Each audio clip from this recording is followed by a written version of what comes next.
Soyez les bienvenus. Bonjour, bon après-midi, bonsoir tout le monde. Soyez les bienvenus à la Semaine mondiale de l'allaitement maternel 2025. Le webinaire d'aujourd'hui, construire des systèmes de santé qui soutiennent réellement l'allaitement. Des nouveaux outils pour un changement durable vous est présenté par l'OMS et l'UNICEF en partenariat avec les collectifs mondiaux pour l'allaitement. Je suis Fatima CC, spécialiste de la nutrition, et je suis ravie d'être votre modératrice. Merci de vous être rejoint. J'aimerais voir d'où vous venez. Et avant de commencer, je voudrais vous rappeler quelques règles d'étiquette sur Zoom et de logistique. Ce webinaire propose une interprétation en arabe, chinois, français, anglais, espagnol et russe. Et pour changer des langues, vous pouvez cliquer ici sur ce symbole. Vous pouvez changer votre langue. Si à un moment donné, dans le webinaire d'aujourd'hui, vous ne pouvez pas écouter les orateurs, veuillez vérifier si vous êtes connecté à votre audio en sélectionnant l'icône des écouteurs si vous choisissez l'option en anglais. Si vous entendez une autre langue, donc vous devez passer au canal d'interprétation et sélectionner l'anglais. Prochaine diapositive. Alors, les sous-titres. Nous avons les sous-titres disponibles pour cette réunion en anglais et vous pouvez le voir ici sur votre écran et vous cliquez sur ces trois points et vous pouvez sélectionner les sous-titres. Et sachez que ce webinaire sera enregistré. Vous pouvez inclure vos questions pour les panélistes dans la fenêtre des questions-réponses et adresser votre question à un panéliste en particulier. Ils pourront vous y répondre ou ils pourront répondre aux questions pendant la séance des questions-réponses à la fin de ce webinaire. Alors, l'objectif aujourd'hui serait de renforcer la connaissance sur l'allaitement dans les systèmes de soins de santé. Et je suis sûre que vous êtes familiarisés à dire ce que l'allaitement dans dans le système de santé est essentiel pour améliorer les résultats pour la mère et l'enfant et pour construire des communautés plus fortes et plus saines. L'initiative Hôpitaux Amis de bébés a fait de progrès significatifs dans l'intégration des soins et du soutien à l'allaitement dans les systèmes de santé. Cependant, après plus de 30 ans de mise en œuvre, nous avons appris que pour que le soutien et les soins à l'allaitement soient durables, nous devons veiller à ce qu'une approche multisectorielle et systémique soit utilisée en commençant par le système de santé. L'OMS et l'UNICEF ont élaboré des orientations révisées en 2017 et 2018 qui vont au-delà de la mise en œuvre et s'intéresse à l'environnement favorable et à la gouvernance en vue d'une mise à l'échelle d'une durabilité. Aujourd'hui, nous avons une liste passionnante d'orateurs qui nous présenteront trois outils nouveaux et mis à jour et quatre panélistes qui partageront leurs expériences nationales et régionales en matière d'engagement des systèmes de soins, de santé et au-delà afin de renforcer la fourniture de soutien à l'allaitement. Notre objectif aujourd'hui est de vous familiariser avec ces nouvelles ressources, d'encourager les pays à renforcer leur système de santé pour vraiment soutenir l'allaitement. Il y a quelques années, un groupe d'une étude de cas a étudié les avancées faites par les institutions, la durabilité et l'évolutivité. Et nous avons trouvé que les outils et les programmes nécessaires pour la formation des agents de santé et pouvaient jouer un rôle important dans l'évaluation des compétences de membres par rapport à l'allaitement. Et il y a eu des priorisations par rapport aux consultations et au soutien donné. Aujourd'hui, je pense que ce webinaire a été conçu pour moi, pour que je puisse me familiariser avec toutes ces trouvailles. Et pour vous qui travaillez dans ces domaines, pour que vous ayez accès aux outils que nous allons présenter. Donc, ensemble, nous pouvons renforcer l'allaitement dans les systèmes de santé du ventre jusqu'à 2 ans après la naissance et au-delà.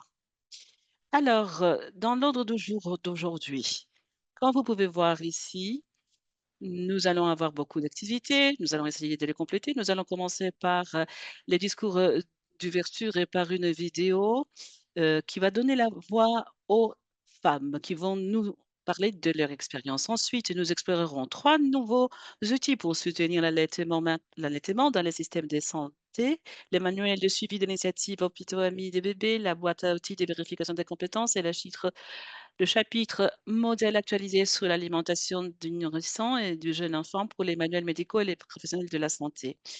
Nous aurons ensuite une table ronde avec des experts de l'Équateur et du Mexique et du Honduras et du Zimbabwe qui vont partager leurs expériences nationales en matière d'intégration du soutien à l'allaitement dans les systèmes de soins de santé. Et ensuite, nous vous laisserons la parole pour vos questions-réponses. Nous conclurons par un appel à l'action. Prochaine diapositive, s'il vous plaît.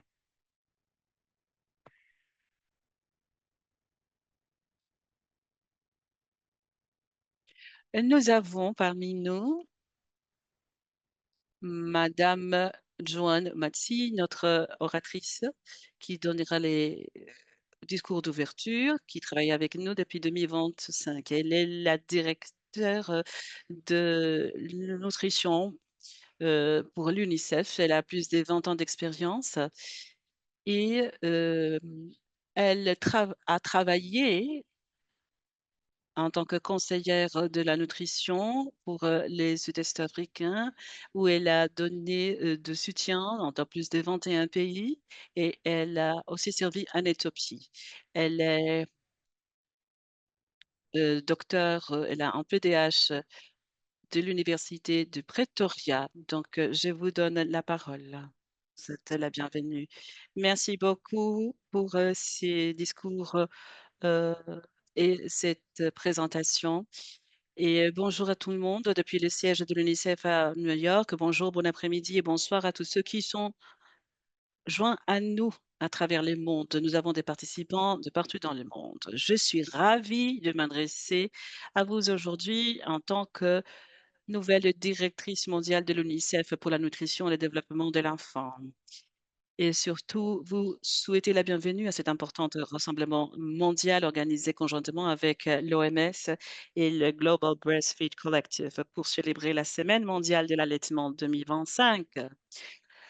C'est un moment très important pour nous de réaffirmer notre engagement comme en faveur de l'allaitement comme fondement de la survie, de la santé et du développement des enfants. Le thème de cette année, c'est donc, de prioriser l'allaitement et de créer des systèmes, durables, nous appelle à faire des investissements de la part du gouvernement, de partenaires, de systèmes pour mieux soutenir les femmes dans l'allaitement. Mesdames et messieurs, chers collègues, nous avons vu des progrès remarquables, qui ont été accomplis en matière d'allaitement. Selon les dernières estimations de l'UNICEF, de l'OMS, le taux de mondial d'allaitement exclusif chez les nourrissons de moins de 6 ans a augmenté de plus de 10%. Et nous devons travailler pour aller au-delà de ce 10%. Ces progrès prouvent que lorsque des interventions fondées sur les données sont mises à disposition, les changements sont possibles. Pourtant, nous sommes encore loin de l'objectif des 60% fixé par l'Assemblée mondiale de la santé pour 2030. Et cela, met en exergue l'importance de renforcer nos actions et ce serait intéressant aujourd'hui d'entendre les expériences des pays où, ces actions ont été mises en œuvre pour, catalyser notre engagement vis-à-vis de l'allaitement dans le monde. Mesdames et messieurs, chers collègues, l'allaitement est l'un des investissements les plus efficaces que nous puissions faire pour la santé. Lorsque les mères reçoivent un soutien pourtant compétent, elles sont beaucoup plus susceptibles d'allaiter et de continuer à le faire. L'allaitement précoce de l'heure qui suit la naissance et la poursuite de l'allaitement jusqu'à 2 ans ou plus offre une protection vitale contre les maladies et la mortalité quels que soient les revenus ou la situation géographique. Il réduit également les coûts de soins de santé et améliore les résultats pour les enfants et les mères. L'allaitement, chers collègues, n'est pas seulement un choix personnel. Je le dis non seulement en qualité d'experte en santé publique, mais en tant que mère aussi qui a allaité deux enfants. Cela va au-delà d'un choix personnel. C'est un impératif de santé publique et une responsabilité sociale partagée. Chaque parcours d'allaitement est unique et nos systèmes de soutien doivent refléter cette diversité. Le webinaire d'aujourd'hui mettra en lumière des outils pratiques et des expériences nationales qui montrent ce qui marche dans différents contextes. Et plus important encore, nous entendrons directement des mères. Je suis ravie d'écouter leurs expériences dans la vidéo parce que toutes les expériences sont précieuses, mais leurs voix doivent guider nos stratégies et façonner nos politiques. Nous devons donc nous centrer ces informations précieuses parce que cela va guider nos stratégies en tant que communauté euh, mondiale et guider aussi nos politiques. L'UNICEF et l'OMS appellent toutes les parties prenantes à donner la priorité à des investissements adéquats pour des soins maternels et non natals équitables. Nous devons faire en sorte que les prestataires de santé disposent des connaissances et des compétences nécessaires pour soutenir l'allaitement dans tous les contextes, y compris les situations d'urgence où l'allaitement devient une bouée de sauvetage. Nous devons faire en sorte que nous donnons le soutien aux mères et aux enfants lorsque euh, l'allaitement est vraiment une bouée de sauvetage. L'UNICEF est prête à travailler main dans la main avec vous tous pour garantir que chaque enfant, partout dans le monde, bénéficie du meilleur départ possible dans la vie. Je vous souhaite une excellente séance qui va donc nous réinvestir, qui va nous inspirer dans la promotion de l'allaitement où que nous soyons. Merci de votre attention et maintenant, Altrina, pour ce qui vient après. Merci beaucoup Madame Mathie, de ces éclaircissements et de ces paroles inspirantes. Vous nous avez mis sur le bon chemin pour cette conversation et un rappel de pourquoi cette cause est si importante pour les mères et les bébés. Merci. Alors maintenant, nous avons les voix des mères. Nous allons les entendre parler, les mères elles-mêmes. Et c'est la raison pour laquelle nous sommes ici, pour veiller à ce que les mères aient le soutien dont elles ont besoin pour atteindre les objectifs en matière d'alimentation infantile et en parler. Quelle meilleure façon de lancer les présentations de notre webinaire que d'entendre les mères elles-mêmes? Passons à la vidéo.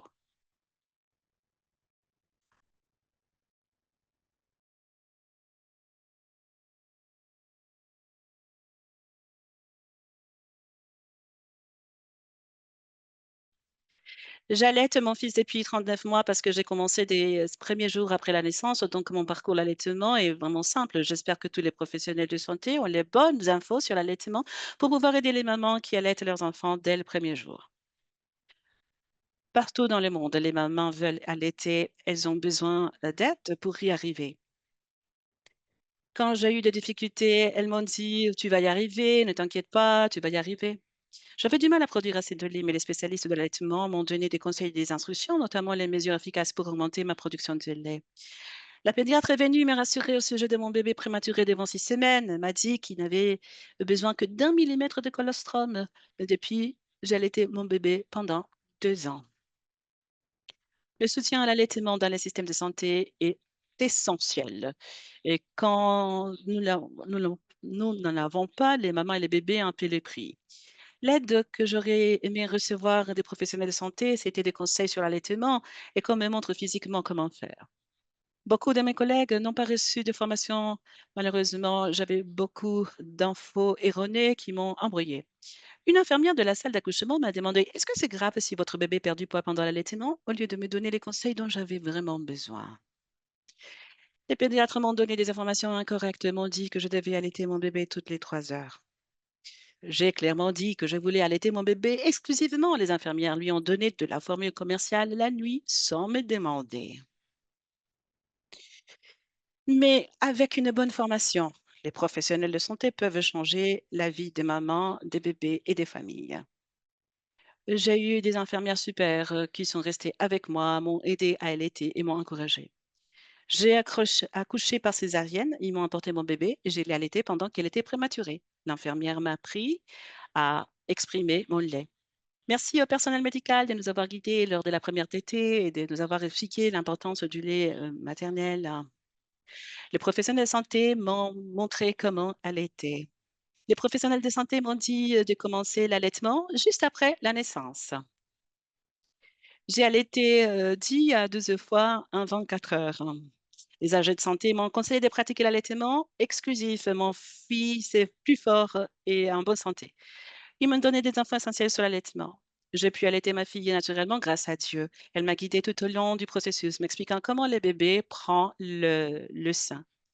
Quand le personnel est formé pour aider, les mères se sentent pleinement soutenues, même quand des difficultés surviennent. Qu'est-ce qui garantit que tous les parents bénéficient de ce type de soins? Une formation à l'allaitement fondée sur des données probantes pour tous les agents de santé qui soutiennent les mères et le bébé. On a pu compter sur les soutiens de l'équipe de conseillères en allaitement. On est extrêmement reconnaissante envers chacune d'entre elles. Je suis très reconnaissante pour tout ce soutien et j'apprécie énormément. Cela a vraiment fait toute la différence pour mes trois bébés. Je suis profondément reconnaissante envers le personnel qui m'encourage à allaiter.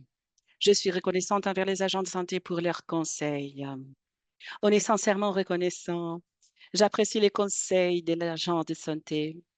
Je suis très reconnaissante de leur aide qui m'a permis de continuer avec succès. Merci pour tous les défis qu'on a surmontés avec votre aide. On ne peut y arriver seul. Vous voulez améliorer l'allaitement maternel et la santé de la communauté? Investissez dans une formation en lactation pour tous les personnels de maternité dans votre système de santé. C'est la façon la plus puissante d'agir. Merci, un grand merci.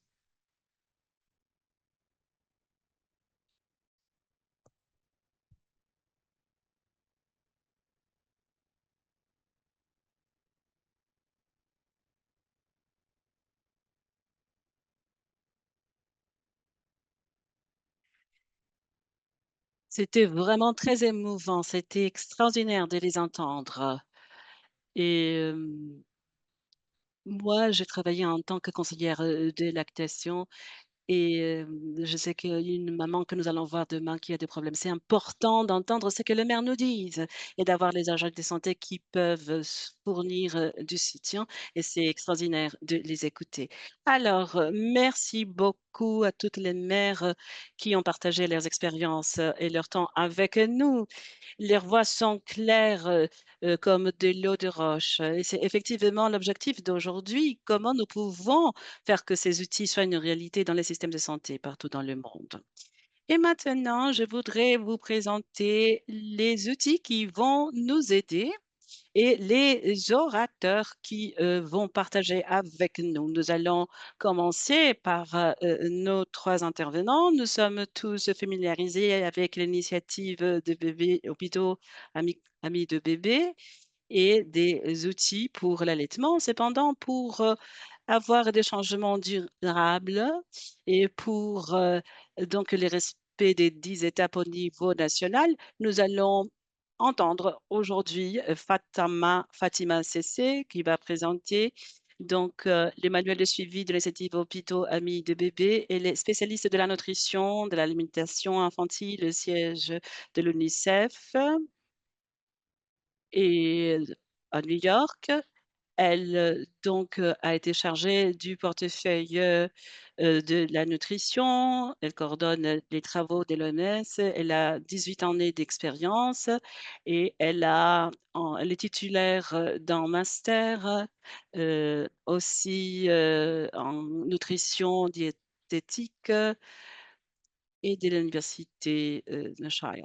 Et ensuite, nous avons Laurence Gramastron qui, va présenter l'outil, heu, de nutrition et de sécurité alimentaire. Il travaille aussi à l'initiative du bébé ami, hôpitaux amis de bébés.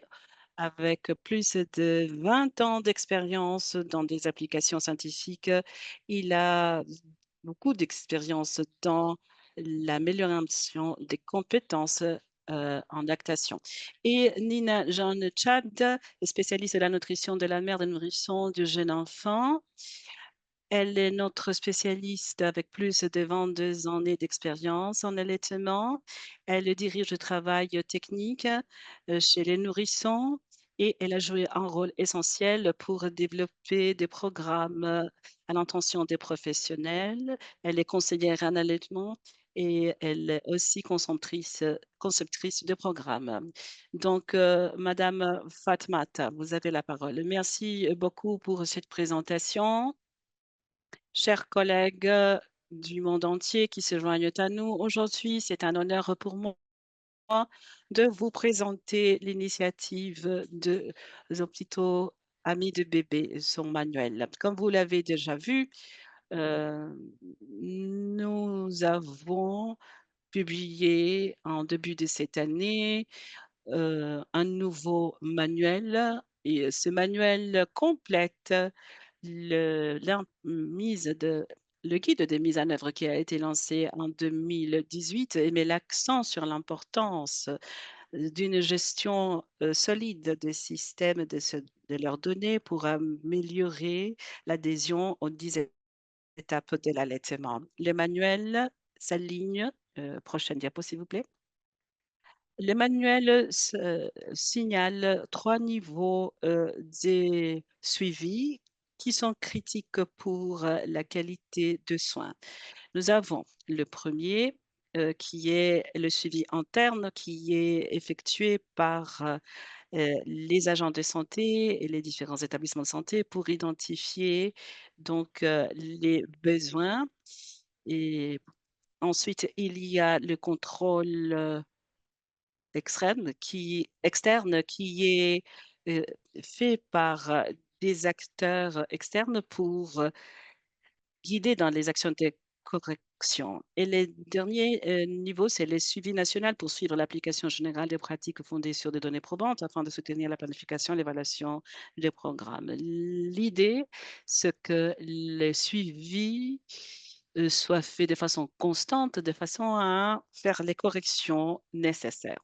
Alors, qu'est-ce que nous avons d'autre inclus dans ce manuel? Le manuel offre des indicateurs qui sont adoptés à chaque niveau de suivi. Il offre également une méthode de collecte de données avec les forces et les faiblesses pour que les pays puissent savoir qu'est-ce qui peut être fait et comment choisir l'option de suivi appropriée. Il y a aussi des conseils pour les traitements de l'analyse et des données à partir de questionnaires qui peuvent être utilisés et adaptés à chaque contexte. Et ces manuels s'orientent à qui? Aux équipes de qualité dans les établissements de santé et aussi les agents de santé, les leaders en santé nationale qui élaborent des politiques en matière de santé maternelle et néonatale. Alors, je veux donc parler des différents niveaux qui sont là. Le premier est le suivi interne et les options que nous offrons dans les manuels. Nous savons tous que le suivi interne est essentiel pour soutenir les améliorations et dirigé par les gestionnaires. Les options que nous offrons présentes dans le manuel offre donc la méthode nécessaire pour saisir l'expérience des mères et le manuel nous donne aussi l'opportunité de faire un suivi sur cette période. Et dans les manuels, nous pouvons voir ce qui peut être utilisé de façon indépendante ou dans les contextes aussi qui présenteraient d'autres options. Il y a les données la collecte des données administratives des routines, une façon de collecter les données en début de l'allaitement et avant même, mais il faut s'aligner sur les indicateurs.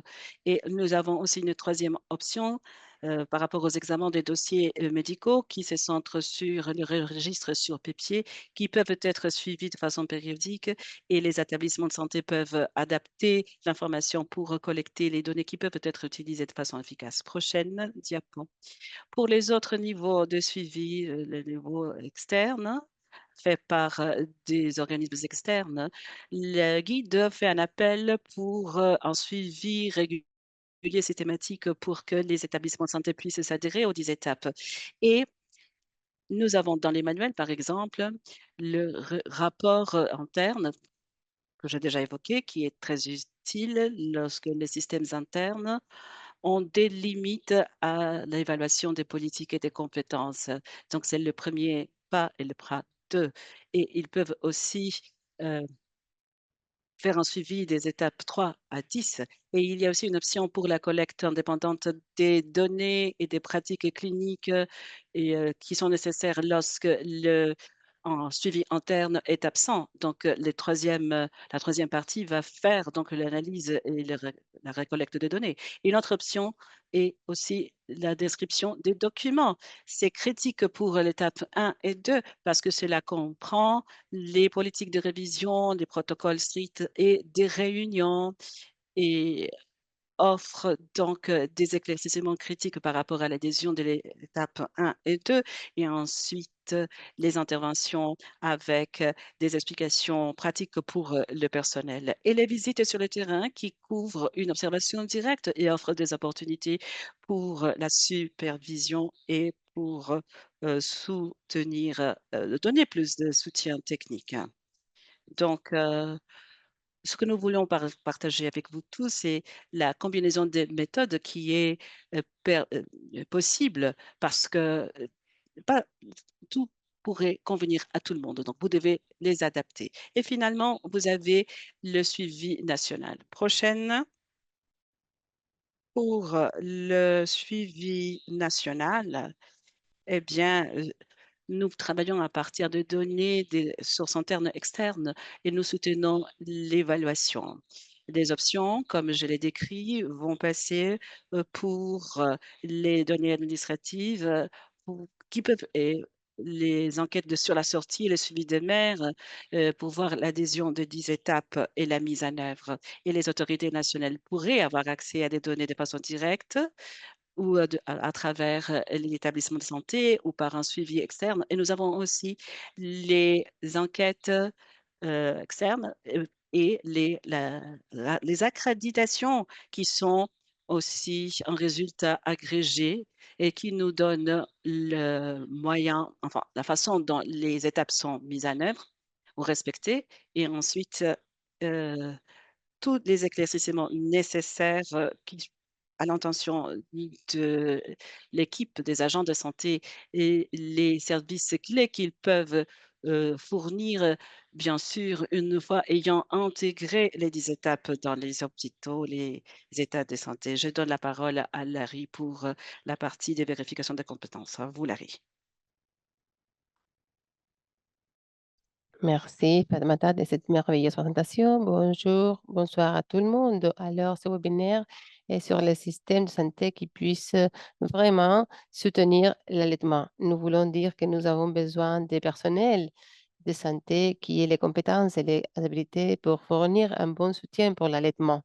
Alors, je veux parler d'un nouvel outil qu'on va mettre en place, une boîte à outils de vérification des compétences. Le collectif qui soutient cet webinaire a mis en place des différents appels à l'action. L'un d'eux est le conseil sur l'allaitement compétent. Comment est-ce que nous allons savoir que les personnes ont des compétences? Si nous regardons les guides de l'OMS, comment est-ce que nous pouvons fournir ce soutien? Nous avons un nouvel document qui a été publié en 2018 par l'OMS qui a l'objectif de fournir une approche périodique dans différents points de contact. Qui est antérieur à ça, l'OMS a fourni un conseils quand il faisait besoin, les mères demandaient des conseils. Nous devons fournir des conseils aux mères pendant les périodes prénatales et les périnatales et jusqu'à 2 ans de bébé. Nous avons besoin d'un soutien continu, au moins 6 points de contact. Prochaine diapo, s'il vous plaît. Il y a différentes raisons pour lesquelles nous croyons qu'il faut avoir 6 visites.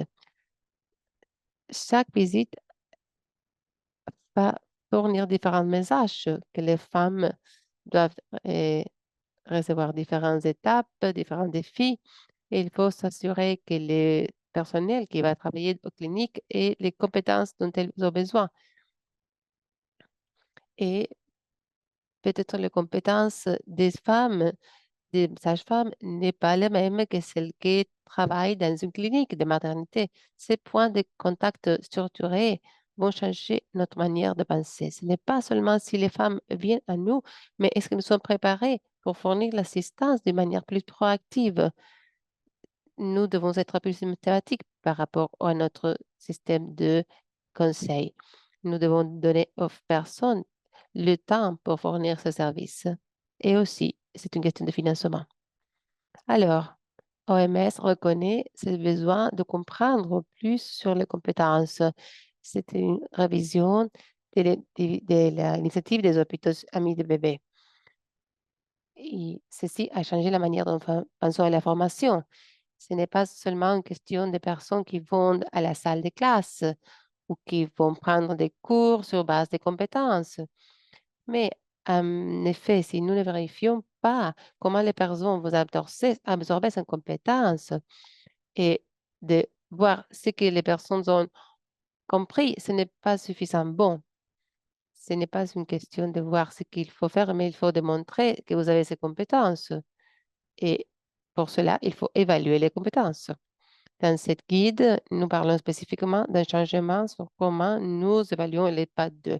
Ce n'est pas seulement un cours de 20 heures, mais il faut s'assurer d'avoir les compétences pour soutenir l'allaitement et qu'ils sont équipés pour ce faire. Nous parlons d'une responsabilité nationale avant d'aller aux institutions, que les partenaires, le ministère de la Santé et les partenaires avec lesquels ils travaillent peuvent assurer aux professionnels de santé et aux gérants.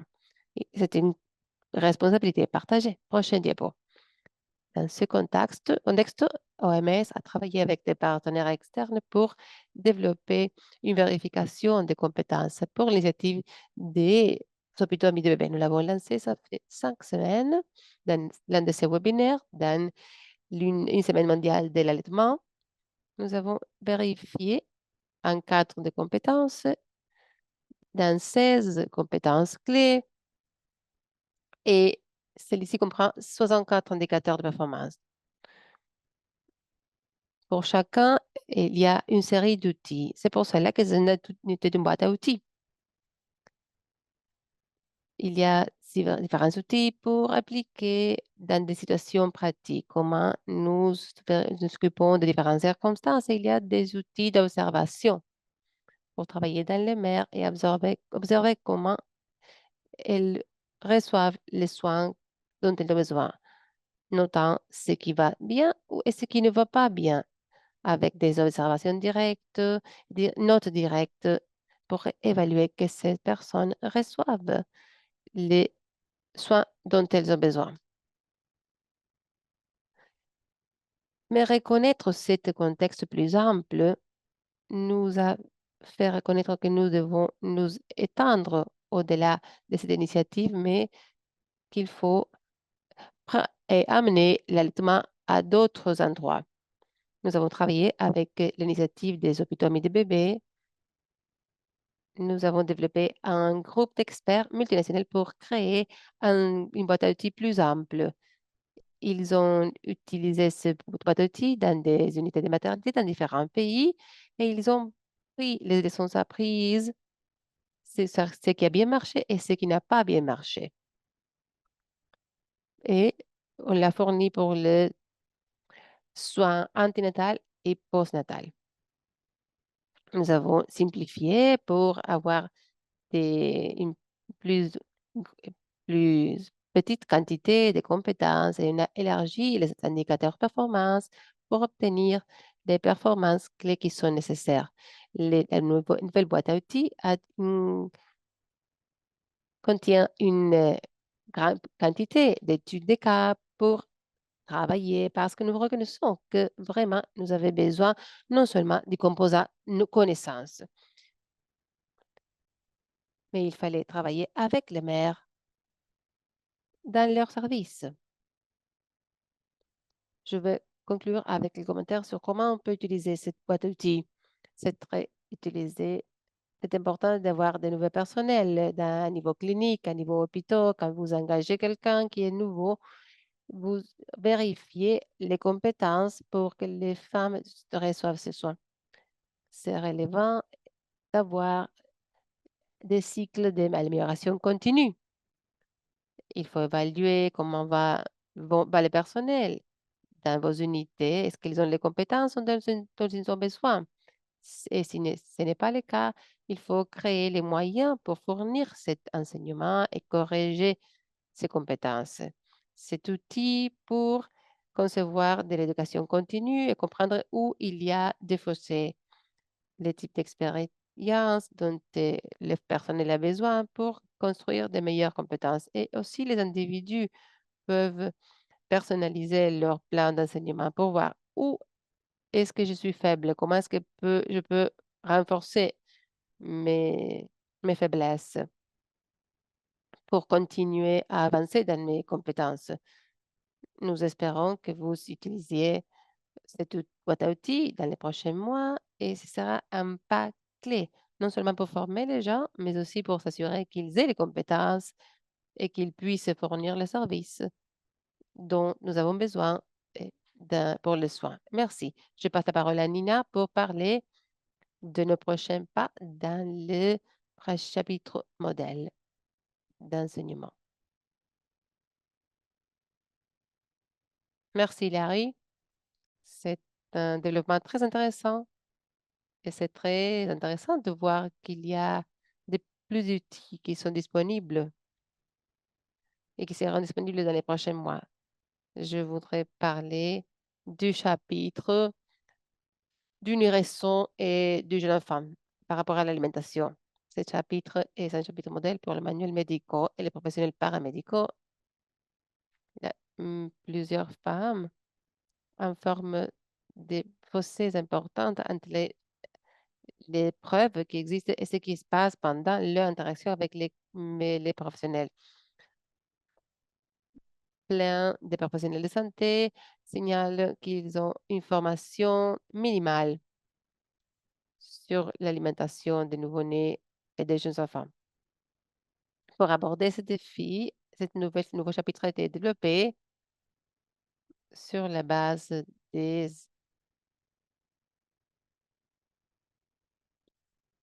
programmes pré-service dans la formation essentielle des professionnels de santé. En plus de fournir une base pour les professionnels de santé, le chapitre est devenu une référence pour les recommandations résumées et appliquées dans un seul volume. C'est une orientation pour un apprentissage pour toute la vie. Depuis que le chapitre modèle a été publié en 2009, l'OMS a révisé et actualisé différentes lignes guides pour l'alimentation du nourrisson et du jeune enfant. Ceci comprend le soins anténatal, postnatal, la dépendance pédiatrique et les soins intensifs.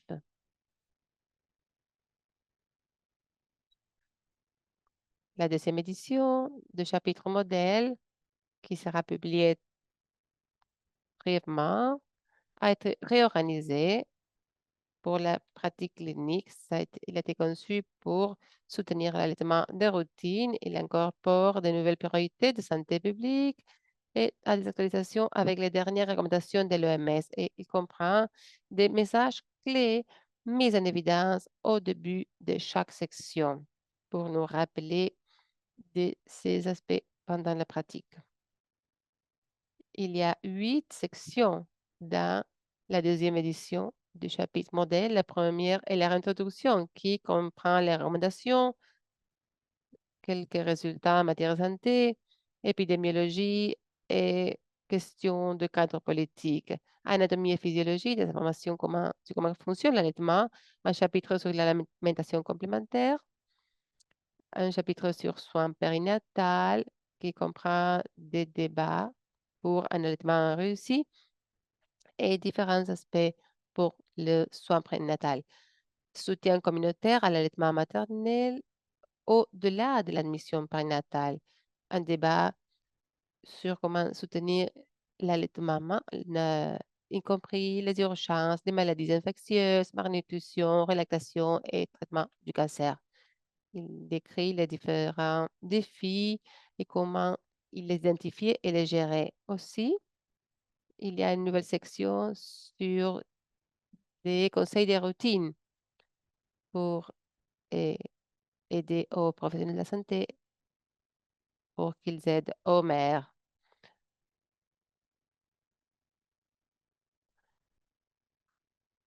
C'est un investissement dans l'avenir. Nous appelons aux éducateurs professionnels pour les intégrer dans l'alimentation, dans les programmes, pour aligner les politiques, les protocoles et les pratiques avec des recommandations de l'OMS, pour informer sur le soutien et la gestion de l'allaitement maternel, fonder sur des données probantes et de soutenir le développement professionnel et la formation continue. J'espère que ce sera utile pour vous tous et nous aimerons savoir comment vous les utiliserez dans vos propres pays et vos programmes. Et je passe la parole à notre formateur et je serai disponible pour vous cet après-midi ou ce matin. Merci, merci Fatmata, Larry et Nina de vos excellentes présentations. Les outils nous donnent des différentes manières pour assurer que les soigneurs aient des compétences pour la vérification des compétences et des pratiques pour créer des connaissances de base pour l'enseignement aux professionnels de la santé. Merci. Je suis très content que ces outils seront disponibles et qui pourront aider aux programmes nationaux. Nous serons très contents de partager les liens avec vous pour que et que les matériels seront envoyés à tous les participants par email dans le futur proche. Nous avons maintenant un panel de 4 personnes. Vous avez entendu des outils qui seront disponibles, les boîtes d'outils et les ressources. Maintenant, nous allons entendre des pays qui sont en train de renforcer la fourniture de soutien à l'allaitement à niveau national et sous-national. Ils vont nous conseiller sur comment les ressources peuvent s'appliquer dans leur pays. Je vais commencer avec Maria Elena Guevara. Elle est fonctionnaire senior à Honduras, département des soins de services. Elle est directrice de l'Université de Honduras. Elle a un degré en épidémiologie. Et nous avons Ruby. Je vais commencer dans l'ordre incorrect. Bon, vous pouvez suivre si vous êtes là. Ruby Guzman, elle est sous-secrétaire dans le secrétariat de promotion de santé publique et égalité en Équateur.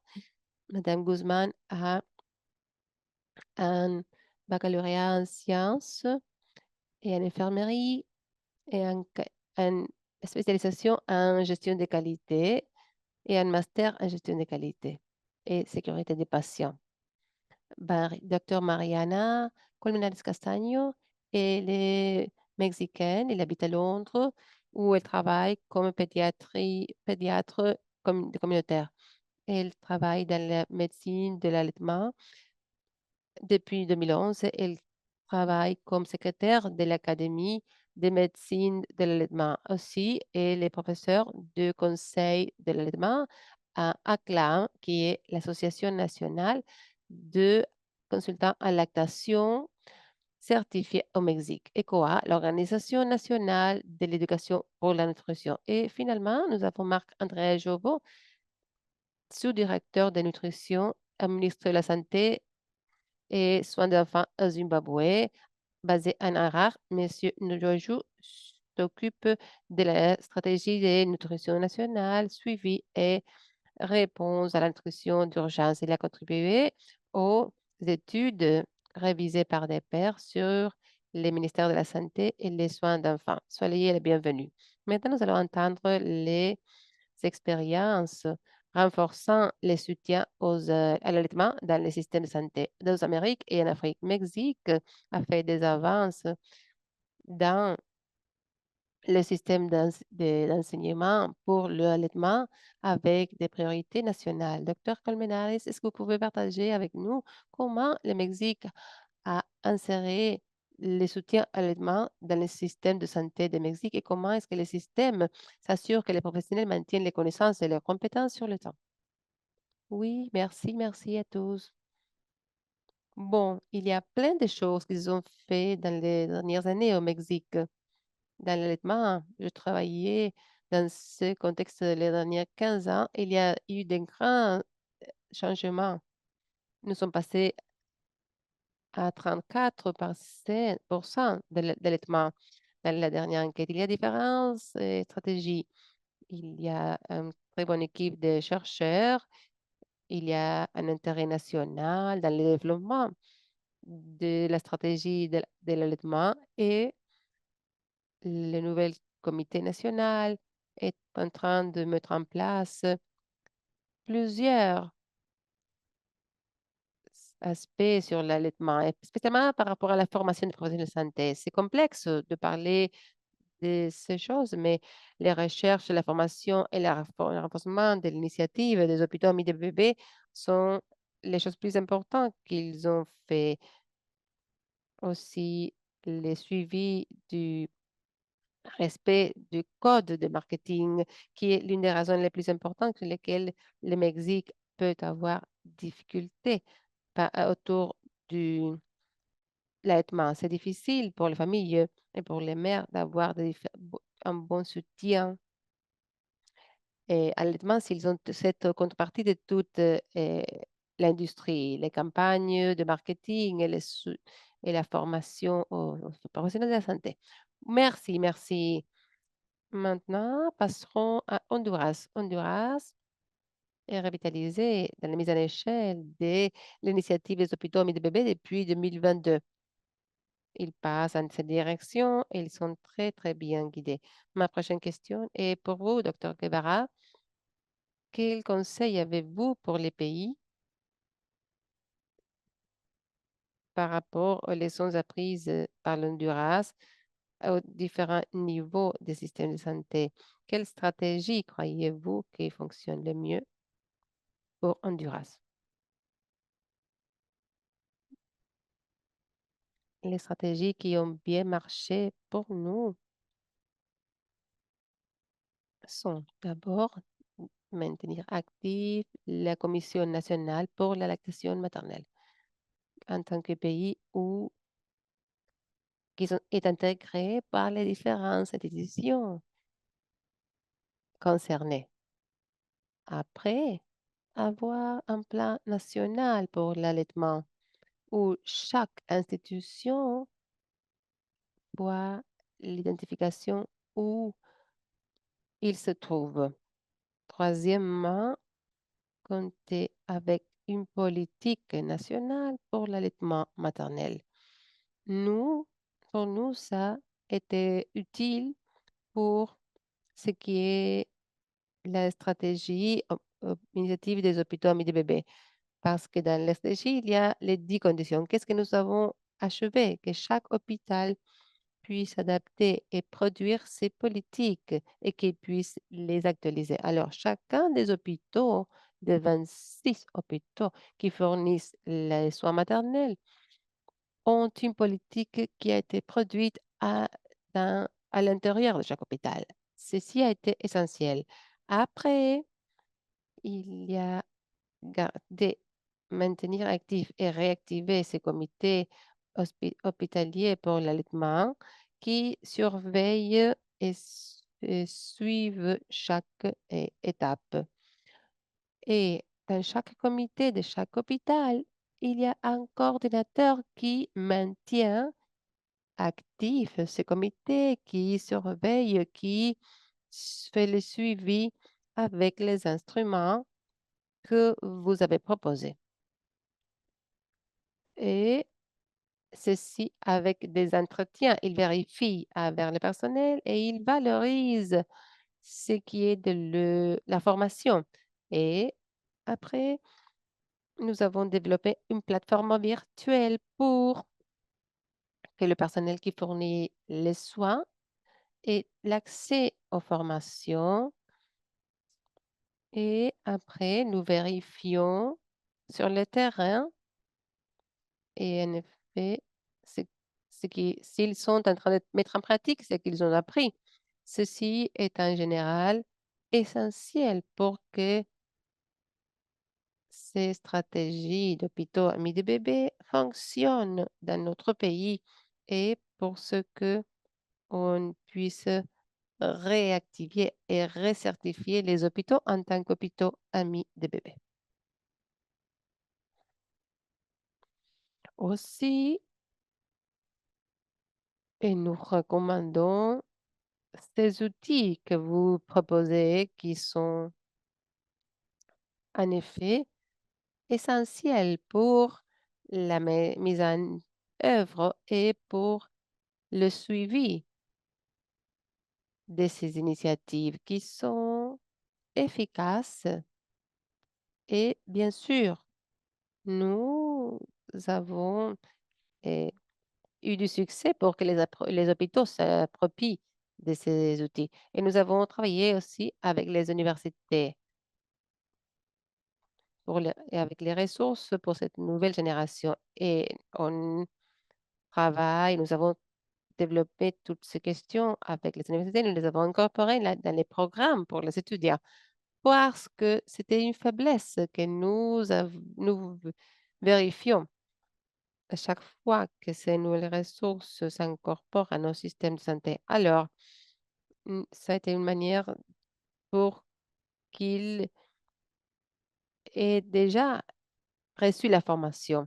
Ces cours sont aussi disponibles sur une plateforme où les élèves peuvent renforcer ces connaissances. Avec les universités aussi, nous avons développé un diplôme pour les gens qui sont en train d'entrer dans le système de santé. C'est une nouvelle exigence qu'ils doivent obtenir ces diplômes pour qu'ils soient déjà préparés dans ces aspects, pour qu'ils puissent continuer à soutenir ces stratégies. Merci, docteur Guevara. Et finalement, nous sommes en train d'actualiser ce qui en est des protocoles de soins. Nous venons d'actualiser le protocole de soins au nouveau-né, où nous avons pris tout un chapitre que nous n'avions pas sur l'allaitement chez ces enfants. Nous avons développé et nous avons pris toute cette bibliographie que vous avez offert sur l'alimentation de la faim et des petits-enfants. Nous avons inclus celle-ci dans le protocole. Nous sommes dans le processus maintenant d'actualisation des... Je dois vous arrêter, madame, pour le personnel qui travaille dans le premier niveau et où nous allons prendre en compte, et c'est pour cela que nous le recommandons, c'est cette bibliographie que vous proposez. Nous allons le réviser et l'adapter à notre pays sur l'alimentation des petits-enfants, des nourrissons et des petits-enfants.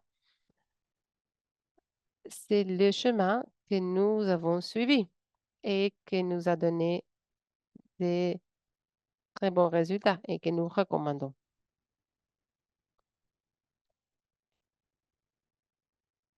Merci.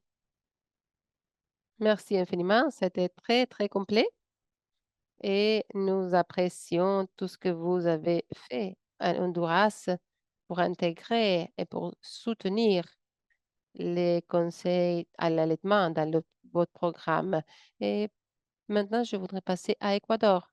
Madame Guzman, vous avez d'expérience dans l'amélioration de la qualité et audit des soins. Vous êtes dans la meilleure position pour nous dire ce que Équateur a fait pour assurer la qualité de conseil et le soutien à l'allaitement et le suivi de la compétence des travailleurs de santé.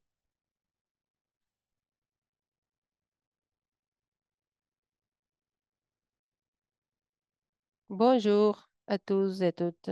Oui, l'Équateur a travaillé aussi avec le processus de certification des établissements de santé, amis de la mère et de l'enfant. Ici, nous les appelons stratégie SAMI. À travers cette stratégie, nous avons mis en place quelques pratiques de soins parmi lesquelles nous avons trois essentiels dans le processus de l'accouchement, qui est l'accouchement peau à peau, le le maintien du cordon ombilical et l'allaitement dans la première heure de vie qui est promu et avec tous les professionnels de santé, que ce soit du milieu public ou privé. Alors, cette année, pratiquement, nous avons travaillé aussi avec des établissements de santé dans le milieu privé et d'autres fournisseurs publics que nous avons dans notre pays. À travers la stratégie SAMI, nous promouvons aussi les conseils en allaitement aux mères à travers une formation pendant les soins prénatals que nous fournissons dans les établissements de santé des premiers niveaux. Ici, nous promouvons les groupes de soutien à l'allaitement qui se basent sur un conseil avant l'accouchement sur comment l'allaitement doit être fait au bébé, l'allaitement exclusif pendant les premiers 6 mois et le processus d'alimentation complémentaire.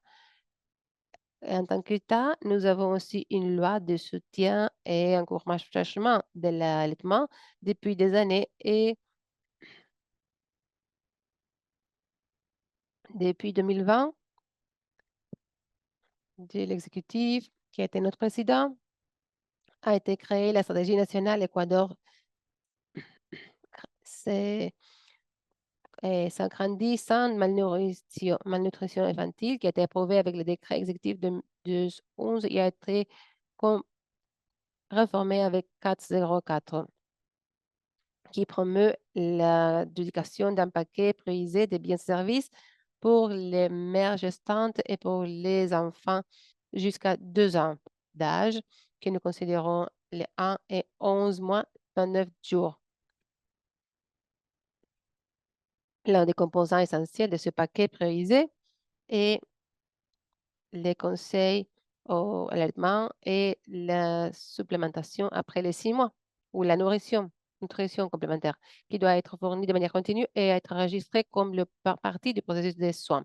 Dans ce paquet, nous développons jusqu'à maintenant une évaluation avec des standards de qualité, avec un outil d'évaluation croisée, même si nous avons quelques éléments de mesure avec des indicateurs clés. L'un d'eux est l'évaluation et les conseils à l'allaitement. Nous mettons en place d'autres tels que les vaccinations et les soins et l'alimentation complémentaire. Ce conseil est passé d'une fourniture de services avec les suivis à travers des systèmes d'information et évaluation périodique que nous faisons. Les soins, les personnels de santé est formés à travers des modules structurés et des méthodologies adaptées, ce qui permet de garantir une approche intégrale qui combine des évidences techniques, pertinence culturelle et soins respectueux. Parce que dans notre pays, nous aussi, nous avons différents peuples, différentes nationalités. Nous avons les indigènes, les Achua, les Awa, et nous devons adapter les boîtes à outils de formation à chacun de ces besoins spécifiques que nous avons avec ce peuple.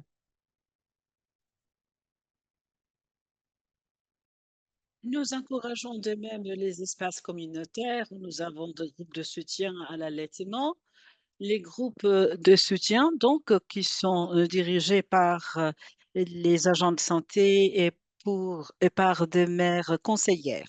L'Équateur a pris l'initiative de ne pas donner des cours magistraux, mais plutôt de donner la parole aux mères pour que ce soit elles qui partagent leurs connaissances avec d'autres mères qui vont donc entamer leur processus d'allaitement.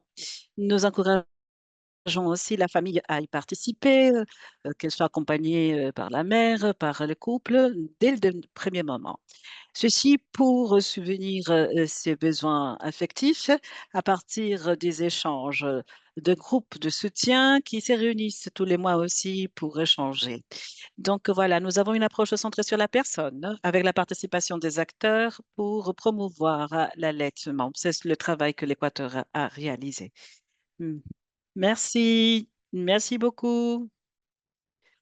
Oui, je pense que nos panélistes sont vraiment très enthousiastes de partager les expériences. Mais nous allons revenir sur vous plus tard et vous allez pouvoir répondre aux questions qui seront posées. Vous aurez plus de temps d'intervention. Monsieur Jovo, au Zimbabwe, nous savons qu'il y a eu beaucoup de soutien auprès des communautés et des établissements de santé. Nous avons entendu l'expérience de l'Équateur par rapport au niveau communautaire, mais peut-être vous pouvez aussi nous parler un petit peu plus de la manière dont le Zimbabwe a donc lié les activités au niveau de la communauté et au niveau des établissements de santé. Merci beaucoup. Oui, effectivement, le Zimbabwe est un pays dont le système a été conçu euh, en prenant en considération les soutiens des travailleurs de la santé. Et ce que nous avons fait, c'est que la façon dont nous formons ce comité, ces agents de santé, nous permet de travailler au niveau primaire pour le soutien à l'allaitement. Nous utilisons donc les modules d'allaitement de l'OMS qui nous expliquent donc la voie à prendre et le rôle. C'est que lorsque les mères passent par tous les tâches administratives, elles sont donc renvoyées chez elles après l'accouchement. Il y a des visites domiciliaires chez les mères pour échanger avec la mère et pour veiller à l'adhésion des différentes étapes. Nous leur posons des questions à propos des problèmes qu'elles auraient eus dans l'allaitement et ces visites continuent pendant 2 ans. Donc, c'est une façon qui nous a permis de donner plus de soutien aux communautés. Et nous avons donc un échange pratiquement journalier, tous les jours. Nous sommes là pour les soutenir. Nous avons également, nous avons mobilisé le module de prise de soins de la part de l'équipe de soutien où nous formons les mères pour élargir la couverture de notre programme. Nous travaillons également avec le leadership local, avec le chef traditionnel. Donc, ce soutien implique également les leaders traditionnels quant à l'importance de l'allaitement et nous avons également visité les ministères du bien-être social, le ministère de l'Agriculture, pour échanger avec eux sur l'importance de l'allaitement, sur le développement, enfin l'importance de l'allaitement pour le développement du pays et pour aussi favoriser la participation des communautés dans ce programme lié à la santé, parmi d'autres choses. Merci beaucoup, Monsieur Nogo, de votre réponse. Merci d'avoir respecté le temps que vous a été imparti pour votre réponse. Maintenant, je donne la parole au Mexique. Mariana Colmenares, est-ce que vous pouvez nous partager avec nous les défis relevés par le Mexique en ce qui concerne le soutien dans les systèmes de santé, outre la formation des personnels de santé? Et, et quelles sont donc les stratégies que vous avez utilisées pour surmonter ces défis? S'il vous plaît. Bon, par rapport aux défis, je peux vous dire que nous avons relevé beaucoup de défis pour tous les personnels qui travaillaient dans le ministère de la Santé publique, avec l'UNICEF, avec l'association des conseillères en lactation. Euh, mais pour vous dire, il a été assez difficile. Cela a pris du temps. Mais ce que je vous ai dit à propos du code, hein, et maintenant, il y a un nouvel outil qui nous permet de signaler les violations du code qui s'appelle Código Lactancia. Et c'est un exemple du travail qui a été réalisé. Et je pense que le Mexique est l'un des pays pionniers à concevoir cette solution. Et c'est un investissement qui est important, qui a été fait non seulement par le Mexique, mais aussi par d'autres pays. Parce que parfois, l'intérêt, heu, l'allaitement n'est pas tout à fait reconnu dans toute sa dimension et cet outil, c'est très utile. Je l'ai testé moi-même et je pense que la formation aussi des agents de santé, des professionnels de la santé est est l'aspect clé qui va changer la donne. Nous avons relevé beaucoup de défis. Nous avons navigué des situations qui n'étaient pas tout à fait bien connues, mais lorsque, et sans aucune preuve fondée sur l'évidence, hein. Euh, mais vous savez que lorsque nous travaillons avec un groupe d'étudiants qui doivent apprendre des leçons quant à l'allaitement, je pense que ces types d'échanges pourraient avoir une incidence importante. La formation, donc, est au centre de l'action. La formation au Mexique aussi.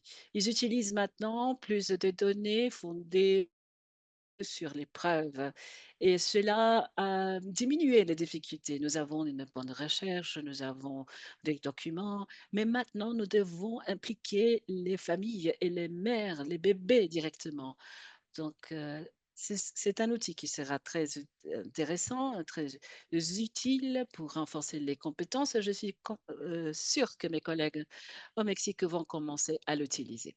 Merci beaucoup, Mariana. C'est vraiment extraordinaire de vous écouter parler de la façon dont vous avez pu appliquer votre outil dans votre pays. Alors, Madame Gavara, vous allez avoir 2 minutes pour nous expliquer comment le Honduras investit dans la formation de professionnels de, de la prise des soins et des alliés à l'allaitement. Et quels sont les outils que vous utilisez? Bien, nous avons réalisé un travail, un binôme avec les universités, avec les écoles qui forment des ressources, n'est-ce pas? Et nous avons développé cette plateforme. Alors, nous parcourons les hôpitaux et nous leur donnons le lien pour qu'ils puissent avoir accès à la plateforme après avoir reçu la formation. Alors, quand ils ont reçu la formation, ils nous disent: «Ça y est, nous sommes prêts, vous pouvez venir faire une évaluation qualité» et nous Donc nous déplaçons à leur établissement. Nous utilisons les outils adaptés à notre pays. Nous faisons l'évaluation, nous faisons des vérifications et ensuite nous avons un entretien avec les fournisseurs de santé dans le domaine de la santé. Ensuite, nous avons des entretiens avec les mères qui ont eu leur bébé dans l'établissement de santé et ensuite nous vérifions chacune des étapes grâce à des observations systématiques que nous réalisons. Voilà la façon dont nous travaillons. Après, nous avons une plateforme. Le personnel qui veut aussi avancer sur cette voie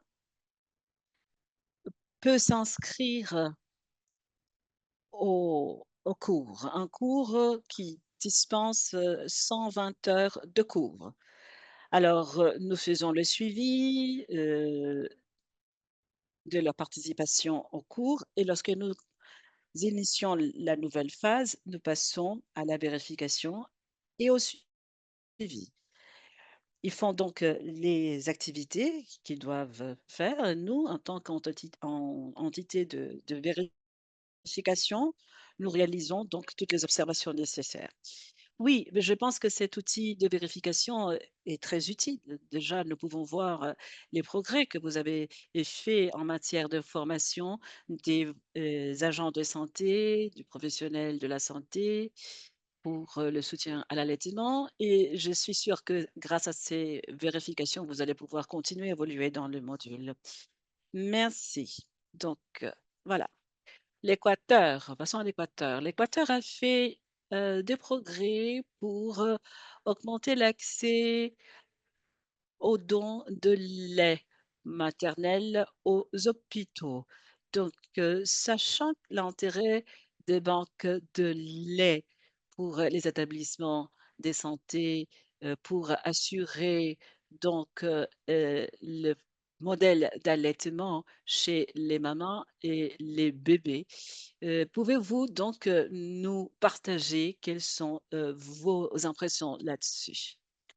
Oui, effectivement, l'Équateur a de l'expérience dans les banques de lait maternel qui ont été intégrées au service des hôpitaux dans le cadre du modèle d'attention néonatale. Il y a une collecte des dons de lait maternel stérilisé, mais il y a aussi des conseils en allaitement qui sont en ligne sur les normes nationales. Nous avons un manuel pour les normes. Depuis la naissance d'un nourrisson, nous activons donc les protocoles pour entamer l'allaitement et lorsque l'allaitement direct n'est pas possible, nous garantissons l'accès gratuit au lait humain stérilisé sans frais supplémentaires pour la famille. La stérilisation du lait maternel a été essentielle pour améliorer les indicateurs de l'allaitement précoce au bénéfice de la mère et du nourrisson. Et la formation continue est obligatoire pour le personnel de santé qui est responsable des accouchements et des salles de récupération.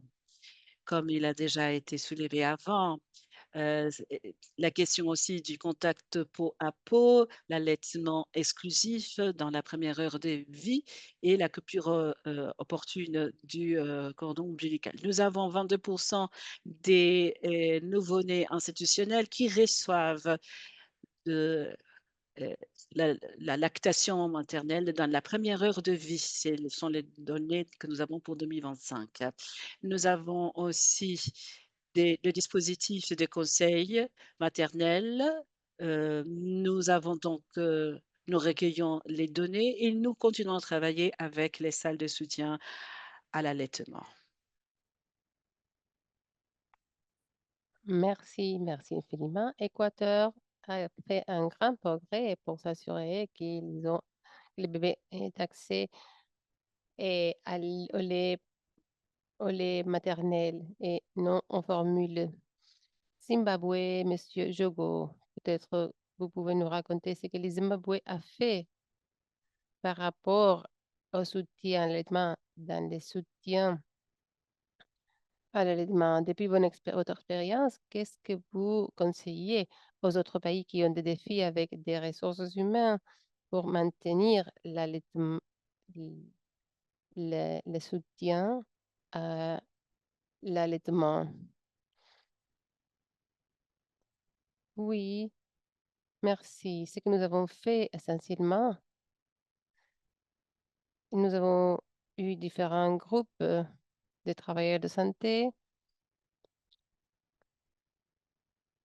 et nous avons conçu un travail dans des zones réelles, c'est-à-dire les infirmières des soins primaires. Dans le programme, elles doivent recevoir les compétences dans un cours de formation s'ils ne l'ont pas, ou notre nutritionniste et notre formateur vont fournir cette formation. Et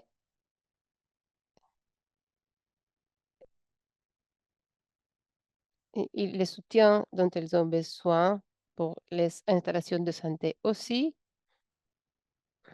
Nous avons fait des formations utilisant les mêmes outils comme soutien tel qu'UNICEF, OMS. Et aussi, nous avons cré- augmenté les capacités de nos formateurs pour qu'ils puissent fournir leurs cours. Et nous avons de la formation sur le point de travail pour nos travailleurs de la santé où ils vont aux hôpitaux et aux cliniques et ils analysent comment ils peuvent améliorer leur soutien à l'allaitement aux mères. Et l'une des choses qui nous a aidés est des indicateurs pour parler aux fournisseurs de services.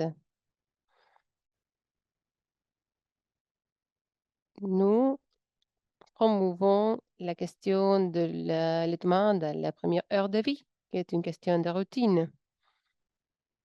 Aussi, nous faisons un suivi si les mères ont reçu de conseils à l'allaitement et nous faisons un suivi de ces indicateurs à niveau mensuel.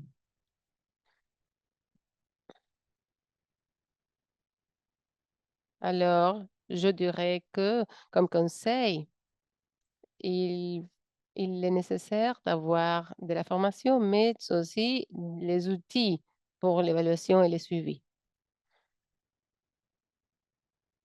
Il faudrait forcer ou encourager le fait qu'on fournisse ce conseil à l'allaitement et à la même fois, comme j'ai déjà dit, fournir la formation, non seulement pour les étudiants, mais la formation sur le terrain aux travailleurs de la santé. Merci, j'ai aimé l'encouragement ou le forcement. C'est très bien. Bon, mais l'idée est que tous nous puissions faire notre travail et que ce soit meilleur pour tous. Et avec cela, nous allons conclure avec la session de panel et maintenant nous allons ouvrir le micro pour les questions. Des participants qui ont déjà écrit sur le chat des questions-réponses. Maintenant, je vais passer la possibilité au présentateur de répondre à quelques questions. Bien sûr, tout le monde veut savoir ce que vous avez à dire. Passons à la boîte des questions-réponses où pouviez ajouter vos questions. Nous essayerons de répondre maintenant. L'une des questions qui m'a attiré l'attention est comment les pays pourront faire un suivi de l'avancement et les progrès pour l'objectif 2030, qui est l'objectif de 60% et allaitement exclusif et l'indicateur des mères qui reçoivent du conseil à l'allaitement maintenant que DHS n'est plus financé. Nous allons continuer avec des enquêtes. Est-ce qu'elles seront suffisantes ou non? Ceci est pour nos collègues d'UNICEF. Est-ce que vous pouvez nous répondre? Oui. Altrina, merci. Je vais essayer de répondre à votre question. Et oui, UNICEF continuera à avec le recueil des indicateurs, même si le DHS, sera arrêtera de fonctionner dans quel contexte. Nous ne pourrons pas remplacer tous les DHF, mais l'UNICEF, en effet, a lancé le mix 7 qui comprend les contenus élargis, contenus des questionnaires flexibles et aussi quelques innovations telles que Mix Plus. Mais nous ne pourrons pas inclure tout ce que DHS a fait. Merci. Ayant travaillé déjà pour DHS, c'est pour moi terrible de savoir qu'il n'existera plus, mais c'est bon de savoir qu'UNICEF a pris le bâton et qu'il pourra faire quelque chose pour soutenir les indicateurs pour l'allaitement maternel. Et une autre question qui m'a attiré l'attention, quelqu'un a demandé comment est-ce que vous pourrez surmonter les défis des bas salaires des professionnels de la santé. Ceci mène à beaucoup de rotations de personnel et qui nécessite de la formation continue à Zimbabwe. Par exemple, les travailleurs de santé est-ce qu'ils reçoivent un salaire minimal ou est-ce qu'il y a des bas salaires ou des mauvais revenus pour eux? Bon, merci de la question. Nous, dans notre communauté, nous identifions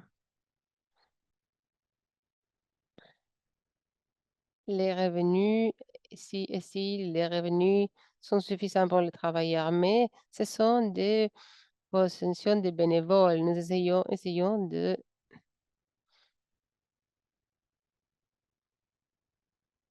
disons, devrais vérifier s'ils reçoivent les revenus minimaux, mais ces positions dont je parlais sont bénévoles dans les communautés. Ces personnes viennent ou quand ils sont identifiés par la communauté pour avoir ce rôle. Merci. Une autre question. Quelques pays disent que mettre en place les 10 pas n'est pas faisible.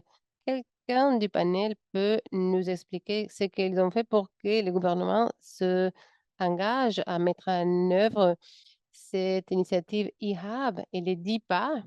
Docteur Guzman ou docteur Guevara, est-ce que vous pouvez nous expliquer comment votre pays ou comment le Mexique s'est engagé pour suivre cette stratégie avec les 10 pas quand d'autres pays ont des doutes?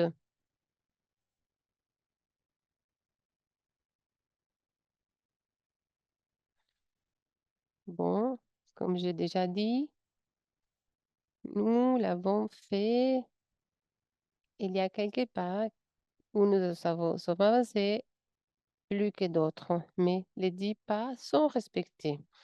D'abord, on a formé le personnel. Après, nous avons pris la stratégie et nous avons travaillé un pas à pas avec chacun des hôpitaux. Alors, travaillant avec chacun des pas, il y a quelques pas que, bien sûr, ne sont pas respectés à 100% parce que, par exemple, nous avons inclus les hôpitaux amis des mères et des enfants.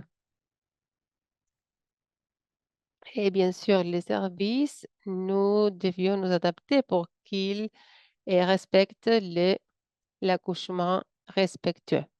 Notre infrastructure ne sont pas prêtes pour permettre, par exemple, que on permette le passage d'un compagnon parce que ce sont des salles communes et je ne peux pas permettre que le père soit avec la mère dans l'accouchement parce qu'il y a d'autres femmes aussi qui sont dans la même salle. Ils sont dans le moment d'accouchement et il faut respecter la privacité. Alors, nous allons adapter quelque chose pendant que nous nous préparons en tant que pays pour respecter les 10 pas. Nous sommes en train de travailler dans quelques processus où nous avions des difficultés. Nous travaillons avec les réseaux de premier niveau. Par exemple, pour s'assurer l'allaitement exclusif les premiers 6 mois. Nous travaillons avec les fournisseurs de premier niveau pour qu'ils travaillent avec ces groupes de soutien pour qu'on puisse faire un suivi de ces mères patientes. Parce que les mères, pour la coordination du réseau, parce que ces mères, par exemple, ils ont leur bébé et elles partent. Et le travail que nous faisons avec les soins de premier niveau est d'avoir un suivi de ce processus. Dans ce pas, bien sûr, ils n'ont pas tellement avancé, mais nous sommes en train de développer ce pas avec les gens des soins de premier niveau parce que pour ce que où les femmes vont à leur contrôle prénatal, on puisse travailler avec elles depuis ce moment jusqu'à ce qu'elles ont leur bébé à l'hôpital. Merci, c'est très bon d'entendre comment Honduras s'est engagé et peut-être on peut encourager les autres pays. On peut s'assurer que les mêmes mères aient du soutien depuis le prénatal jusqu'à 2 ans de vie en connectant les mamans aux hôpitaux pendant cette étape prénatale. Et dernière question, s'il vous plaît, soyez très bien. Comment les mamans et les bébés reçoivent les données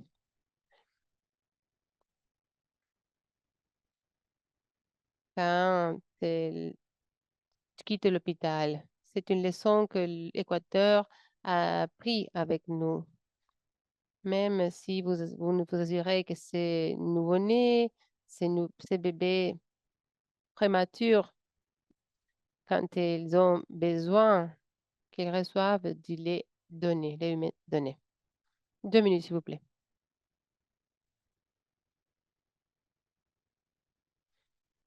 Bon, nous faisons la question des conseils à l'allaitement maternel, comme j'avais déjà dit, depuis les contrôles prénatales. Après, au moment de la naissance, nous faisons la continuité avant, avant la, la sortie de la mère de l'hôpital et les bébés. Nous engageons aussi les groupes familiales. Les banques de lait fonctionnent stratégiquement dans différents hôpitaux à niveau national qui ont été priorisés où il existe un plus grand besoin ou demande de lait maternel, justement chez des femmes et des bébés qui ne pourront pas recevoir de l'allaitement par leur mère. Ceci fonctionne tous les jours. On donne des groupes de soutien où elles peuvent assister tous les jours à demander du lait maternel. Nous avons un traitement journalier du lait donné et nous avons des femmes qui font un don de lait tous les jours. C'est un processus continu où nous pouvons fournir du lait exclusif et jusqu'à la date, nous n'avons pas eu de problème pour fournir l'allaitement ou le lait maternel exclusif pendant les 6 mois de vie. Nous mettons en œuvre plus de banques de lait, spécialement dans le secteur public. Jusqu'à maintenant, nous avons créé une ressource permanente qui est fournie pour ces enfants et ces mères qui ne peuvent pas fournir l'allaitement exclusif à leur bébé pendant les 6 mois de vie.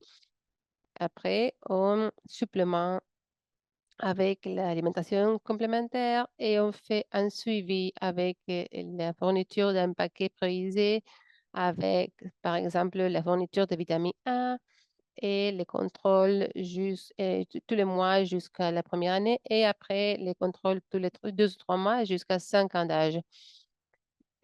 Une fois que le bébé entre dans ce système de fourniture de lait, nous faisons un suivi permanent. J'espère avoir répondu à votre question. Merci infiniment. Et il nous restait peu de temps. Merci, chers panélistes, de vos réponses. Nous ne pouvons pas répondre à toutes les questions, mais j'espère que nous ayons pu aborder quelques questions. Et je voudrais remercier vraiment, avant que nous quittons cet webinaire, je voudrais remercier le groupe de travail du collectif Allaitement Global. Il y a plein de partenaires qui ont soutenu ce webinaire. Merci de votre soutien. Nous avons un appel à l'action. Si vous pouvez rester quelques minutes, 2 minutes, nous allons réviser cet appel à l'action. Qu'est-ce que vous allez faire maintenant que vous avez écouté et que vous avez demandé? D'abord, un système de redevabilité du système de soins de santé. Nous avons besoin de responsabilités combinant soutien à l'allaitement et aux mères pendant leur trajectoire. Deuxièmement, nous devons nous assurer que le personnel de santé soit compétent. Il faut investir dans la formation et nous assurer qu'ils aient des compétences clés pour fournir un conseil compétent aux mères. Il n'est pas suffisant de fournir éducation, mais du soutien ouvert. Comme vous voyez dans cette photo, pour que les mères puissent avoir succès dans l'allaitement et finalement à dédier un financement dédié. Nous avons tous les engagements, tous les politiques, toutes les réglementations, etc. Mais nous avons besoin de financements en sécurité et durable pour assurer cette amélioration, y compris les systèmes de suivi et de formation au personnel et un développement continu et soutenu. Finalement, merci d'avoir resté et ayez une bonne journée. Et je vais clôturer avec cet engagement. Depuis l'utérus jusqu'à 2 ans de vie, soutenons l'allaitement à travers tous les systèmes de santé. Bonne journée.